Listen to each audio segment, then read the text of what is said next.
amazing human beings coming together for one sole purpose to talk about the power of surrender, the power that can happen in your life when you actually step out and let God step in. Well, hello, King. Hi, how are you? I'm doing well. I'm doing well. I will begin by saying Mr. Jonathan, Sir Jonathan, is one of our kings in the next edition of Surrender to Rise. And so it's just an honor to have you here and spend some time with us today. Tell everybody where you're tuning in from. Yeah, so I'm from Pennsylvania, um, like an hour north of Philadelphia. Okay, nice. So we met at Movement Maker also for the first time. You walked up and we just started talking. Your journey with God is a little different. It was kind of new at that time, right? Yeah, somewhat new. So I think I was in the line where Martha was ready to talk to you. Joke, that's a joke. But anyways, yeah, so my experience with, what I went through was in a job and going through a divorce in the same year. So I think last year would have been 2 years, I think, after something like that happened, but I was still trying to find myself. I'm still trying to find myself in areas of life, right? Aren't we all? Yeah. And so we're all trying, as most of these people are speaking, we're all trying to be better in everything we do. And that I'm gathering that from a lot of people sharing their experiences.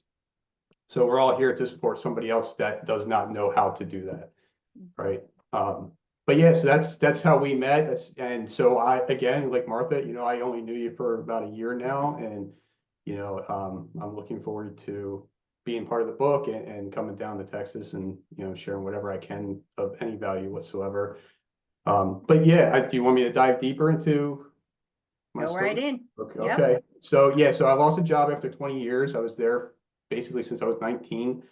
Um, and then, you know, that same year, the word divorce came to me. But through that whole year, I was trying to, do something different. I was doing life insurance. So I jumped into something. It wasn't a 9 to 5, it was a steady income. I was trying to learn something. Had a great time learning this stuff. And then I wound up creating YouTube videos, connecting with entrepreneurs. And so I lost everything. I lost my job in May. And then I wound up, get my first commission check in January. And then still, things were shaky at home. I had no idea really. Apparently there obviously was a lack of communication. Mhm. And so February was a little rough. And then that's when I started to, I lost 20 pounds. I couldn't sleep.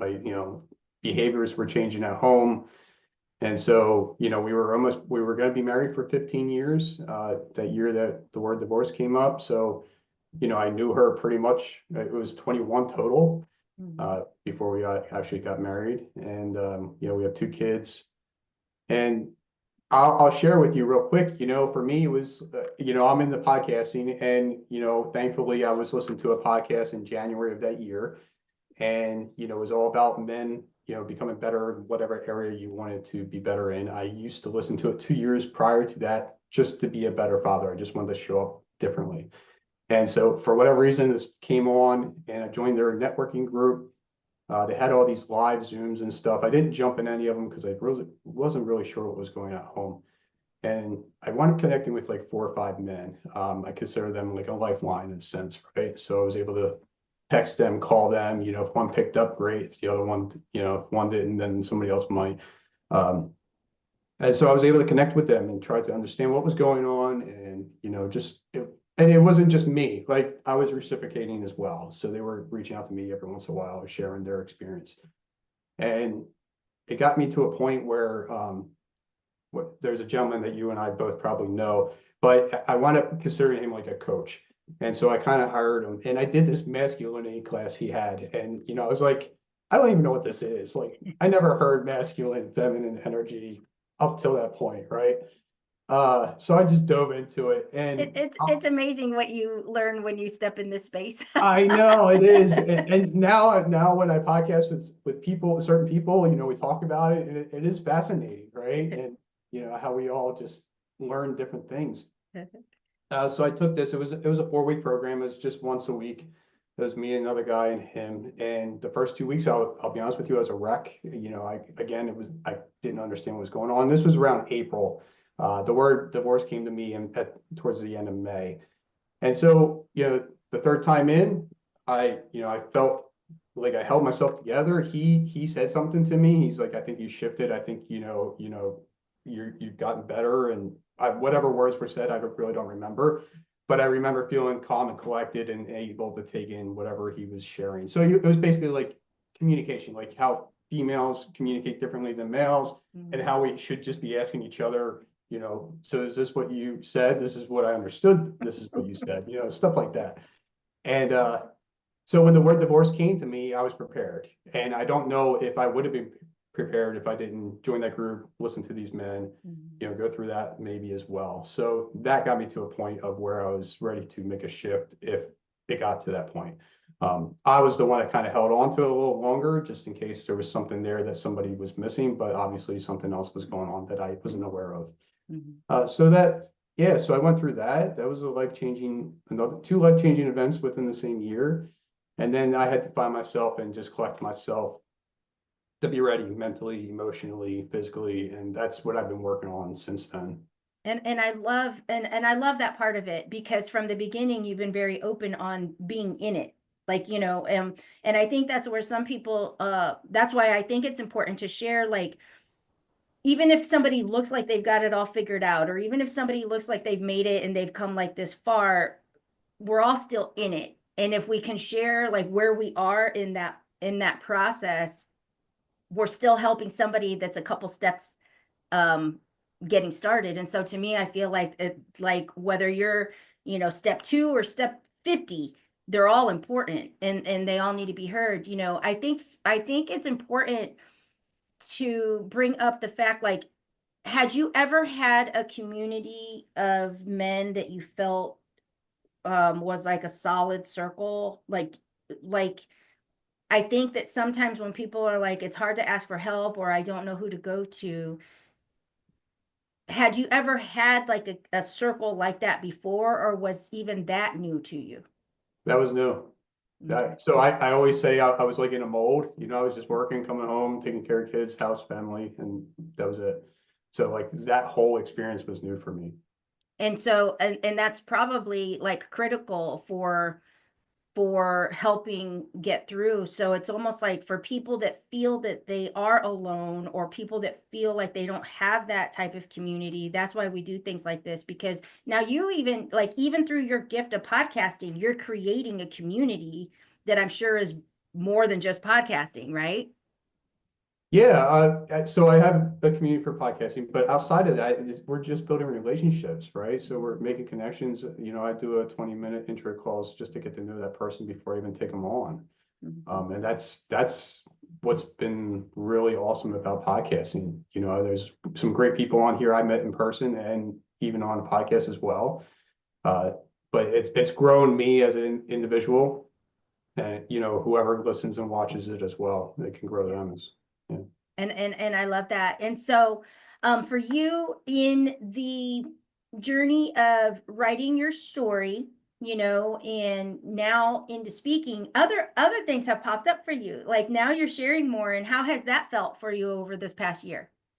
Yeah, totally different, right? I think podcasting kind of got me to that level where I was able to speak at somebody else's event for the first time, sharing a little bit about my journey, and then I was able to hold my own event, which was based around podcasting. But I thought I was going to be a little nervous and crazy. But one of my friends showed up. He was able to record it, and he thought I did pretty well. And it's kind of weird because the first one was not just a stage; it was a catwalk. Oh. Just because they were doing a fashion show after that for the woman that was holding it. And so I was able to walk down the catwalk a little bit, and chairs were on each side. Now, maybe there was 20 or 40 people in these chairs, but I was able to hold eye-to-eye contact with at least some of the men that I saw there. And that was different for me. Like I didn't, it was kind of, how can I explain it? Like, I wasn't really, like it was like they were listening to me for a reason. Like it was one individual, one guy sitting by himself in that chair for whatever reason, right? Mhm. So I was able to hold that eye contact and just hold my composure and just keep moving forward. But I enjoyed it. And so I'm looking forward to going on other stages and sharing whatever I can share, whether it's my experience or podcasting or whatever it is, whatever I can bring. And I love that. And it's like, the more that you do it, it's almost like you realize, and it kind of went back to what I said a short while ago, like you never quite realize the impact you make. Or sometimes you think like, well, my story is not that big a deal, but it is, like your experience is to somebody. And so that's beautiful that you could recognize that. Like, even if it's just one person, that's tuned in and that's listening. And that's why we do things like this, is if it just reaches at least one person, makes somebody feel more comfortable. And all of that it's all worth it. So for you, why don't you share a little bit about your podcast? So because when we go on showyourcrown.com, I want to be able to have the link so anybody can connect with you if they want. But if people actually wanted to tune in and listen, what's the name of your podcast and how can people find it? Yeah, it's Life's Checkmark. You can go on Apple, Spotify, YouTube, and everything. Jennifer's sitting right above you here, so she was on it a long time ago, and I know I still have to get you, Elena. But yeah, so it's people just coming on sharing their journey in life and whatever that is. So I just want to make sure that it's open, vulnerable, honest, authentic communication, and just having a great time. So hopefully it does reach that one person. That's the Love mission. it. And Jennifer says he's an amazing host. That's awesome. So yes, so you will see Jonathan as we release the first edition of the King's edition of Surrender to Rise. He's one of the authors in there, and you'll also get to see him in May when we're in Texas. And so we'll be talking about that and sharing information on that in the days to come. But Jonathan, thank you so much for spending part of your day with us and sharing and pouring into us. And I love you, man.